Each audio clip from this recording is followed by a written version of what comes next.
Hozir men bilan shunaqa g'alati voqea sodir bo'ldi. Men Yunusoboddagi ofisimga keldim. Har doim shu joyga parkovka qilaman, taka parkovka uchun joylar bo'ta ekan. Lekin shu vaqtgacha hech kimga zarar tegmagan meni mashinamni.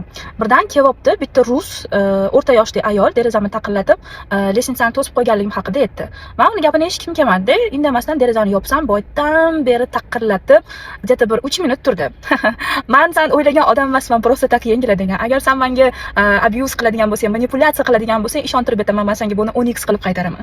Ko'ramiz kim sabr qachongacha yetar ekan. Taqillatdi ko'cha issiq yonib yotibdi.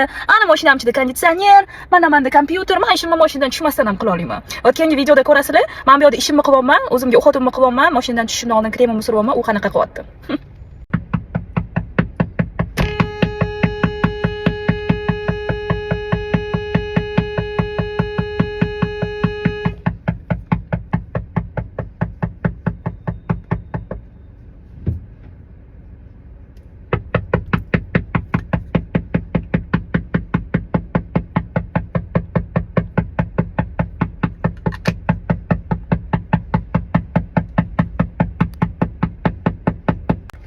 Men rasist emasman hech qachon, Xudoni o'zi asosan. Chunki har bitta bandani Xudo yaratgan. Men ularni yurish turishi yoki bo'lmasam yer yuzida yashayotganini, yashash kerak yoki nima qilish kerakligini belgilagan hech kim emasman.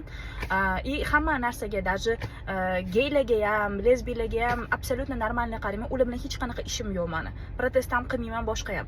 Lekin men Peterda ham bo'lganman, Rossiyaning boshqa ko'plab shaharlariga ham borganman.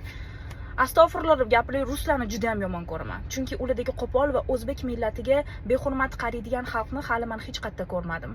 Qanaqa положение bo'lishidan qat'iy nazar, ularga faqat sizni yerga urish uchun bitta povod kerak, O'zbekistonning pasporti. Nima uchun O'zbekistonda hali ham bu ruslar yashab yuribdi, men shunga tushunmayman. Agar meni qo'limda bo'lganda to'g'risi badarg'a qilgan bo'lardim. Sizlarni bilmadim qanaqa, to'g'risi men именно shunaqa чистый rus, o'zbeklarga shunaqa tupizmli qiladiganlarni juda ham yomon ko'raman.